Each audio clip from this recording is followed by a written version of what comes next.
Tadi anak saya Yeni Wahid bertanya-tanya kenapa Gus Dur seperti itu. Sebetulnya jawabannya itu menurut saya itu memang Gusti Allah menyintainya. Jadi kalau Gusti Allah menyintai hambanya, Allah bersabda kepada malaikat Jibril, aku menyintai. Maka malaikat Jibril mengatakan kepada para malaikat, Allah dan saya menyintai, maka kalian cintailah dia.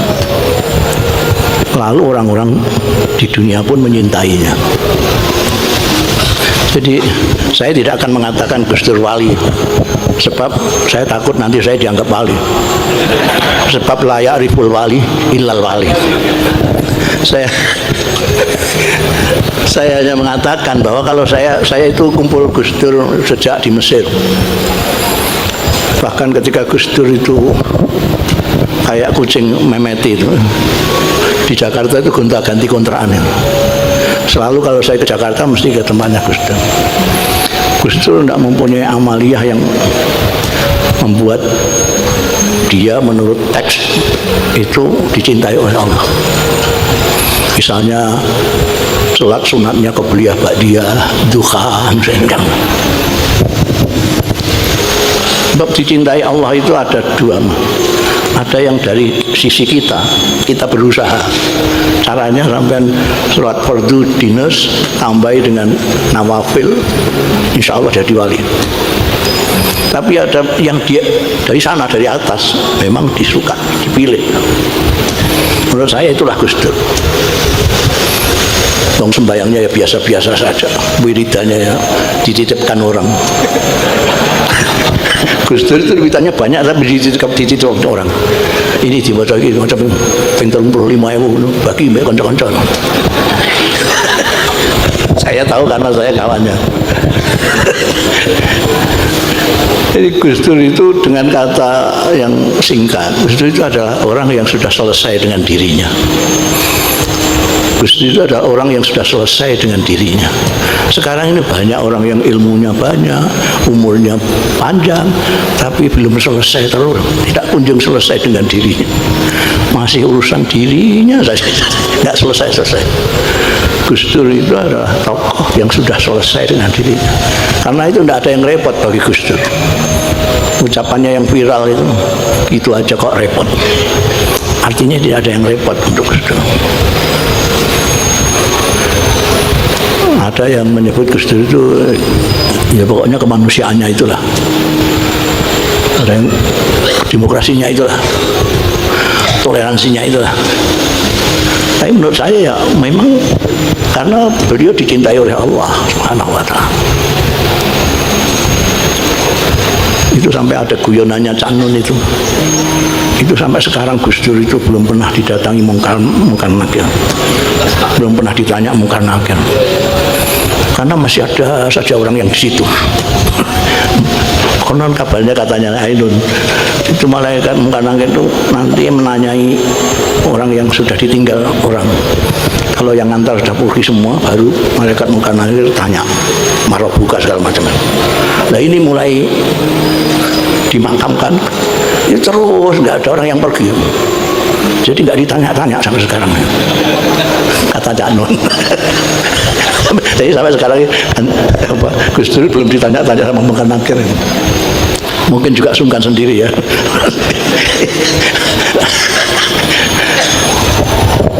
Ibu-ibu, bapak-bapak dan saudara sekalian yang terhormat, jadi saya tadi mengatakan bahwa Gus Dur itu sudah selesai dengan dirinya. Banyak sekali tokoh-tokoh itu sudah jadi pemimpin, sudah tua, sudah ngalim, tapi tidak pernah bisa melepaskan dirinya. Gus Dur itu sudah selesai dengan dirinya. Tidak kepingin apa-apa. Ada presiden, saya gasak itu kan, ada presiden nggak punya dompet, itu Gus Dur. Sudah pernah saya katakan di Ciganjur, ada presiden nggak punya dompet, itu Gus Dur. Padahal saya yang bukan presiden, bukan apa aja, dompet saya 2, untuk rupiah 1, untuk dolar 1. Gus Dur tidak punya dompet, beli bakso pinjam sama Alisa putranya. Pinjam Alisa untuk beli bakso. Makanya Kiai Husain Muhammad Cirebon itu bikin penelitian dan bikin buku judulnya Sang Zahid. Jadi beliau mengatakan bahwa Gus Dur itu zahid, zuhud. Saya bilang sampean bikin buku begini ini nggak laku. Loh, saya tidak cari duit. Iya, sama buku kan sampean cetak kan sampean jual. Itu tidak akan laku, saya bilang itu. Orang lagi senang-senangnya dunia, sampean ajak ngomong zuhud. Zuhud itu tidak kemantil dunia. Mana payu bukumu. Dan betul saja, sampai sekarang nggak payu. Ya untuk perpustakaannya sendiri saja.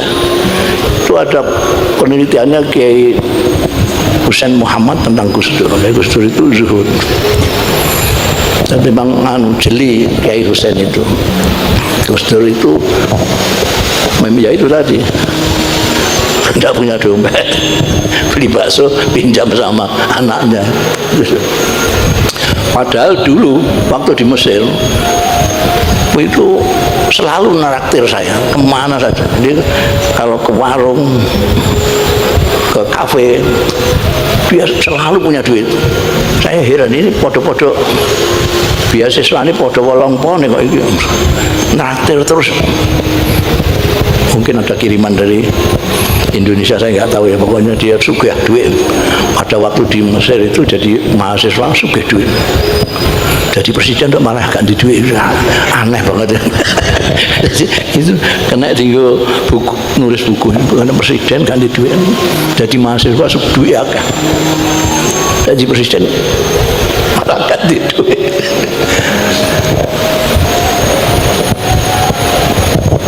Yang saya perhatikan Gus Dur itu, di samping yang sudah saya katakan tadi, Gus Dur itu tesdik, cara Jawa ini tesdik, nggak tahu bahasa Indonesianya apa itu. Siapa yang ditunjuk ini kok jadi ya, jadi betul tesdik, bukan kronik. Tesdik karena dia melihat orang ini begini, oh ini nak jadi gini. Saya pernah diberitahu, awakmu kalau ingin nyambut kawin dengan Kang Mas Puri ini, langsung itu kawannya dia waktu dia ikut tangani dolar itu betul. Dari Kang Mas Puri itu usahanya luar biasa. Jadi kalau sampean kepengen jadi bintang film ya, makanya kan aneh sekali, Gus Dur itu pernah jadi ketua, bukan hanya juri, ketua juri film Indonesia. Saya dikasih apa diktat-diktat yang isinya film-film Indonesia itu, bintang-bintang filmnya barang itu. Dia yang menetapkan film terbaik ini, pemeran utamanya yang nomor 1 ini, itu ilmu kontia. Allah yarham Ca'an Nur Khalid itu pernah rasan-rasan sama saya. Gus Dur itu piye ya loh, geneman tentang film iku wong-wong film itu geneman paling-paling ya film Hollywood, film Eropa Timur wis kapati ngerti. Gus Dur ngerti jenenge sutradara, bintang film, editor film Mandarin. Padahal jadi Cak Nur, padahal jenenge Cina kan angel-angel ngono kae. Gus Dur apa kabeh. Terus tak guyoni, wah itu dikarangno karo Gus Dur sampean itu. Ya mbok nek ngono. Itu ketika di DKJ, Gus Dur kan pernah jadi ketua DKJ, Dewan Kesenian Jakarta. Soalnya di situ itu di DKJ itu ada ketua komisi sastra. Waktu itu almarhum Abdul Hadi WM. Ada komisi musik ada itu almarhum Sukaharjana, ada film Ami Priyono, banyak lah. Kalau ngomong sama Gus Dur ini kalah kabeh. Misalnya Ami Priyono ngerti ini yuk film Barat, kalau film Eropa Timur. Gus Dur film Hongkong kan. Film Hongkong ngerti sak jenenge ngarange sak editore sutradarane bintang film ngerti. Sing ngomong sastra Abdul Aziz WM dia ngerti paling sastra Barat, sastra Melayu. Gus Dur sastra Eropa Timur sak piturute. Sastra Arab nama tak ngerti kabeh. Ketika dikaji di tim itu mengadakan Malam Palestina, Gus Dur bicara tentang sastra Arab, orang melongo kabeh. Jadi yang di Mesir, di Yordan, ini tokoh-tokohnya ini wapar kabeh. Padahal saya yang terkenal penyair aja nggak ngerti. Dia tahu semua. Jadi di NU itu juga gitu. Di NU ini ada tokoh yang seperti Dr. Fahmi, itu Kang Masnya punya Ida. Dr. Fahmi itu bukan hanya kawan saudara, tapi saling menghormati dua-duanya ini. Dua-duanya itu dulu mengimpikan jauh hari, dua-duanya baik Mas Fahmi maupun Gus Dur masing-masing itu mencalonkan masing-masing untuk jadi presiden. Jadi jauh hari itu Dr. Fahmi sudah mencita-citakan Gus Dur jadi presiden. Sampai saking kepinginnya itu Gus Dur dimasukkan ke MPR. Tapi Dr. Fahmi kan dekat sekali dengan siapa Pak Parjo Rustam, terus siapa itu wakil presidennya Pak Harto itu orang-orang Golkar. Dia bisa masukkan lah. Gus Dur, sampean masuk MPR ya Gus. Sampean tanya Gus Mus dulu. Kalau Gus Mus setuju, saya mau. Kalau enggak.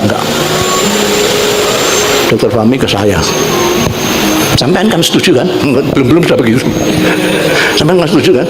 Kalau Gus Dur masuk di MPR? Enggak. Saya langsung enggak setuju aku. Loh, kenapa?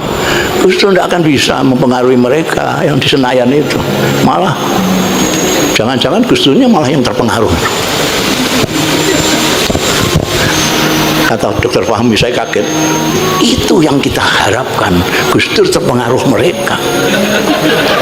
Loh, piye maksudnya? Loh, sampean kan lihat tahu sendiri kan. Dia mau ngisi seminar yang datang pakai Mercedes, pakai BMW segala macam.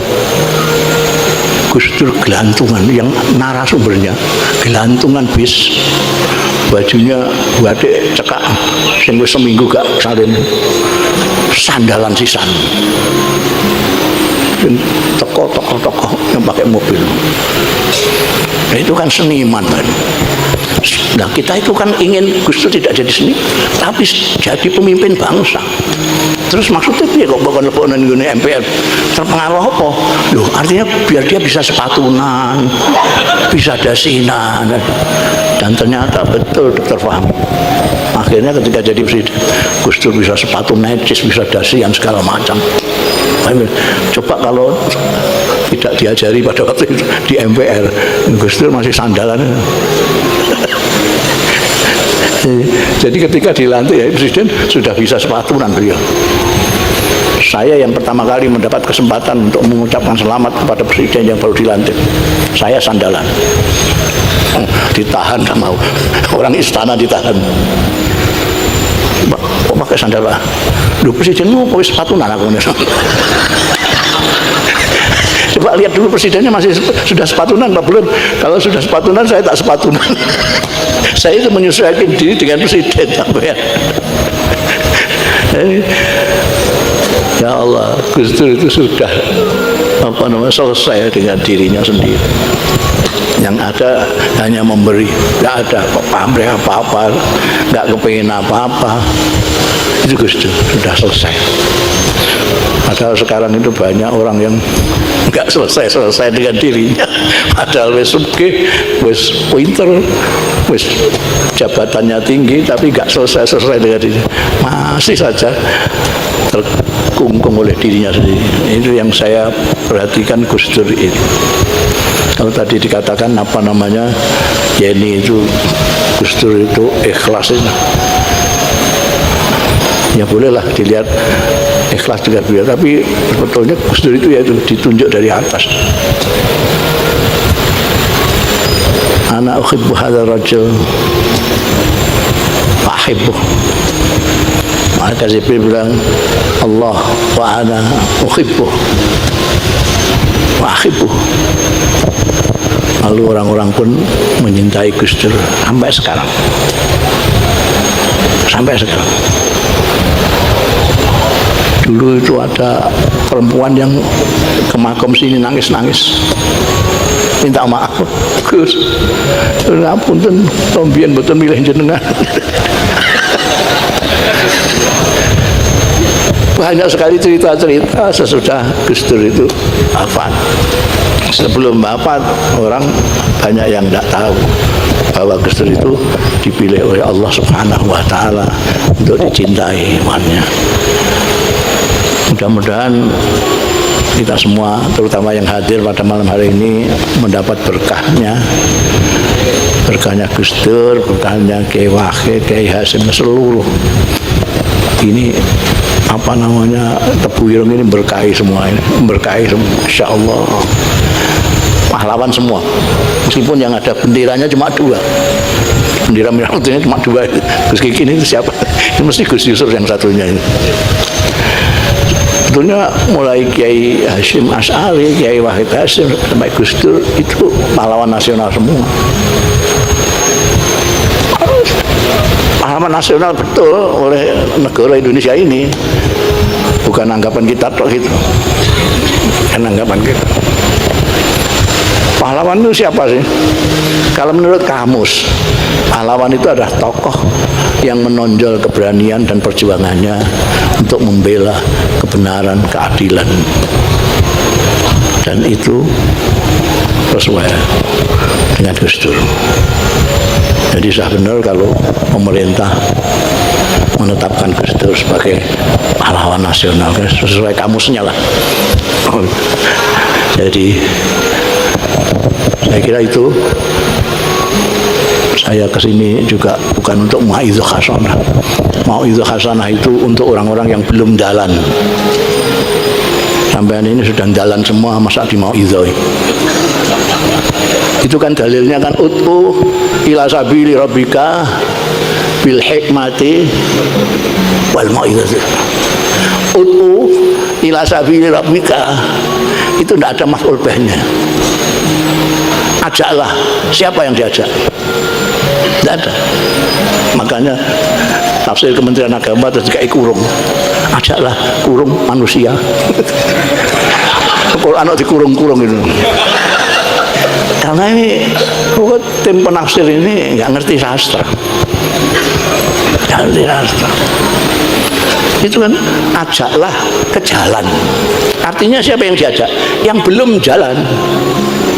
Ajaklah naik bis. Siapa yang diajak? Yang belum naik bis.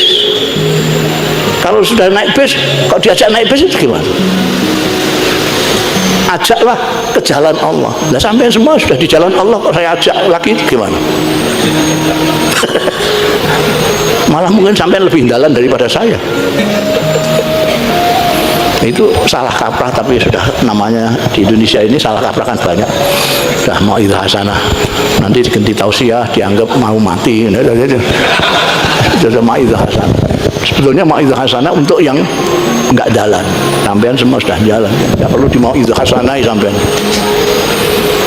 Apalagi kok bantah-bantahan baca tilhum biladi hasan, itu bukan dengan sampean. Saya kira itu, mudah-mudahan sekali lagi kita mendapat berkahnya ini. Sohibullah ashabil makom lagi semua. dari Gus Dur sampai ayahnya, mbah-mbahnya, terutama Mbah Hasyim Asy'ari. Mbah Hasyim Asy'ari itu satu-satunya orang Indonesia yang mendapat gelar Hadratus Syekh. Yang mendapat gelar Syekh itu dua orang, setahu saya. Satu dari Lasem, Syekh Mas Duki. Yang satu dari Sawunganten, Cilacap, Syekh Mas'ud. Kalau Hadratus Syekh masih dulu lakop untuk kiai-kiai yang sudah dugdeng Syekh, lebih dugdeng lagi Hadratus Syekh. Dan sampai sekarang belum ada yang dugdeng. Itu cuma satu itu. Hadratus Syekh tidak pernah tambah satu. Hadratus Syekh Hasyim Asy'ari. Kalau Syekh mungkin masih ada tapi nggak kecatat. Mudah-mudahan kita mendapat barokahnya. Saya itu percaya kepada barokah. Sampean percaya nggak percaya, sak dongakno juga dapat berkah. Wallahu yuwaffiquna ila ma fi khairul Islam wal muslimin, khairul nahdlatil ulama wa nahdiyin, wa khairu Indonesia wa Indonesiin, wa astaghfirullahal azim li wa lakum wal afu minkum. Wassalamualaikum warahmatullahi wabarakatuh.